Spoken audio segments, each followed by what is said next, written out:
सरिता नाम की एक बूढ़ी औरत थी जिसका गांव में एक सुंदर सा घर था, पर वो अक्सर अकेले ही दिखती थी। गांव का कोई भी आदमी सरिता से बात नहीं करता था, क्योंकि उनका मानना था कि सरिता भूत पकड़ती है और उन्हें अपने वश में करके रखती है। पर गांव में एक बच्ची थी, रिया, जो कि बचपन से ही अक्सर सरिता के फूलों के बगीचे में खेलने जाया करती थी। वो दोनों अच्छे दोस्त थे। रिया को यकीन था कि गाँव वालों की बातें झूठी हैं और सरिता बहुत अच्छी है। रिया सरिता को बूढ़ी अम्मा कह के बुलाया करती थी। एक दिन रिया हर रोज की तरह सरिता से मिलने उसके घर जाती है। बूढ़ी अम्मा, देखो मैं तुमसे मिलने आ गई। अरे तुम आ गई रिया, देखो आज मैंने तुम्हारे लिए बहुत ही स्वादिष्ट पकौड़े बनाए हैं। ये ले, जरा खाकर तो बताना कैसे बने हैं। क्या सचमुच में अम्मा? और इसके साथ तुमने चाय बनाई है कि नहीं? अरे हाँ हाँ भाई, बनाई है। मुझे पता है कि तुम्हें बिना चाय के पकौड़े खाना पसंद नहीं है। रिया पकौड़े खाने लगती है और खाते खाते वो सरिता से कहती है, वैसे बूढ़ी अम्मा, तुम्हें पता है मेरी माँ आज भी मुझे डांट रही थी जब मैं तुम्हारे घर खेलने आ रही थी। अच्छा, क्या सचमुच? तो फिर तुमने क्या कहा उनसे और तुम यहाँ कैसे आ पाई? हाँ, वो कहती है कि तुम काला जादू करती हो और तुमने अपने पास कई आत्माओं को पकड़ कर रखा है। ये गांव वाले और उनकी अजीबोगरीब बातें। भला तुम ही बताओ रिया, कोई इंसान भूत और चुड़ैलों को कैसे पकड़ सकता है? वही तो अम्मा, वैसे ये पकौड़ियाँ काफी स्वादिष्ट बनी है। अम्मा, गांव के लोग तो ये भी कहते हैं कि तुम अपने पकड़े हुए भूत और चुड़ैलों को इंसान पर छोड़ देती हो, पर मैं उनसे बोल देती हूँ कि अगर ऐसा होता तो मैं कैसे जिंदा बचती भला? सरिता थोड़ा सोचती है, फिर कहती है, बिल्कुल सही कहा रिया। वैसे तुम जल्दी से खा लो इन पकौड़ियों को, फिर हम मेरे बगीचे में खेलने चलेंगे। मैंने नए फूल लगाए हैं वहाँ। क्या सच में? तो चलो चलते हैं अम्मा, मुझे वो नए नए फूल देखने हैं। रिया जल्दी से अपनी पकौड़ियाँ और चाय खत्म कर देती है और फिर वो सरिता के साथ उस बगीचे में चली जाती है। वहाँ सचमुच में काफी सारे सुंदर सुंदर फूल लगे हुए थे। उफ अम्मा, पूरे गांव में इतने सारे कीड़े मकोड़े नहीं होंगे जितने सिर्फ तुम्हारे बगीचे में हैं। रिया, असल में ये सब भूत प्रेत हैं जिन्हें मैंने कीड़े मकोड़े में बदल दिया है और अब ये सालों से मेरे ही बगीचे में कैद हैं। हैं?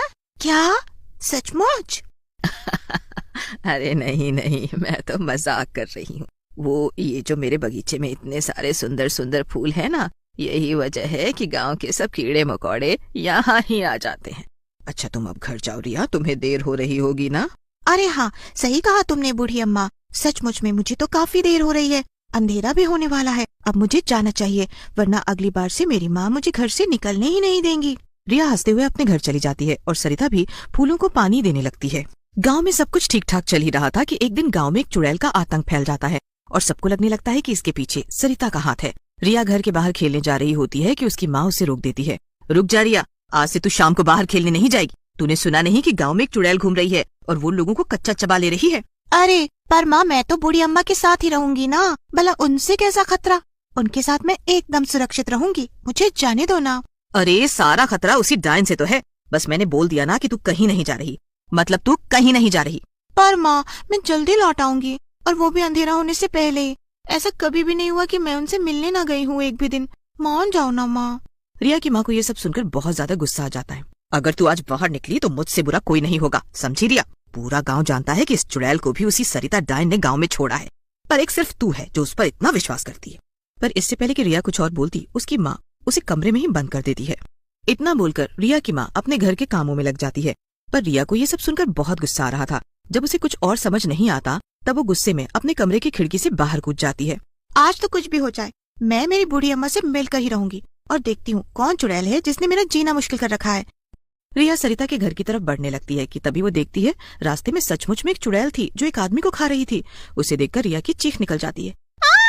बचाओ बचाओ, ये तो सचमुच की चुड़ैल है और ये तो एक आदमी को खा रही है। रिया के चिल्लाने की वजह से चुड़ैल की नजर उस पर पड़ जाती है। ओहो ए लड़की, तूने तो इतनी जोर से चिल्लाकर मेरे कान ही खराब कर दिए। रुक, अभी बताती हूँ तुझे। अब तो जब तक मैं तुझे कच्चा नहीं चबाऊंगी मुझे राहत नहीं मिलेगी।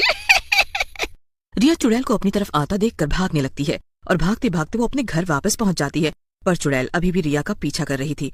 रिया वापस से खिड़की से अपने कमरे में कूद जाती है, पर इससे पहले कि रिया खिड़की को बंद कर पाती, चुड़ैल वहाँ उसके कमरे के अंदर आ जाती है।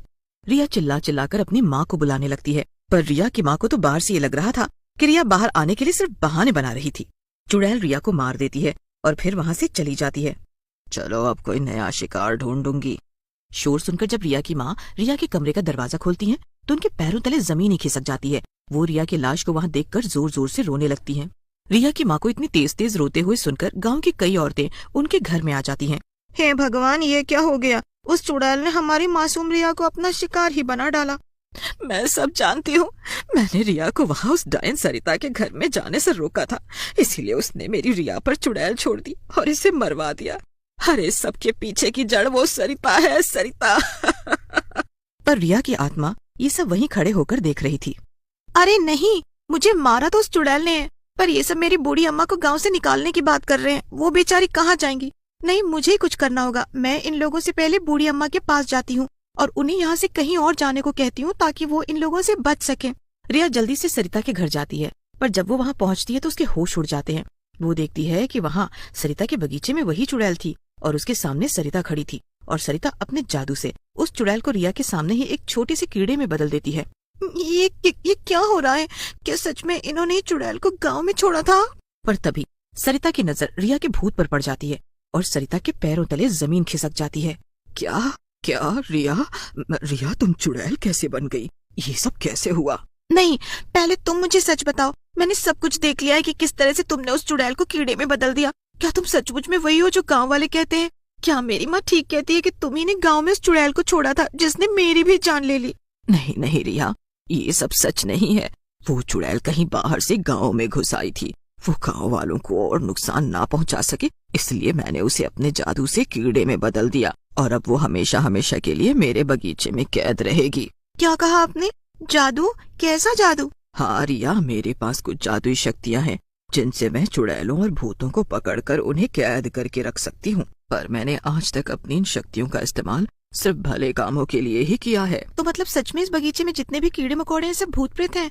हाँ रिया, ये सब भूत प्रेत ही हैं जो लोगों को नुकसान पहुंचाना चाहते थे, लेकिन मैंने इन्हें यहाँ पर कैद कर दिया है। तभी वहाँ पर सभी गांव की औरतें सरिता को गांव से भगाने के लिए आ जाती हैं, पर रिया उन्हें रोक देती है।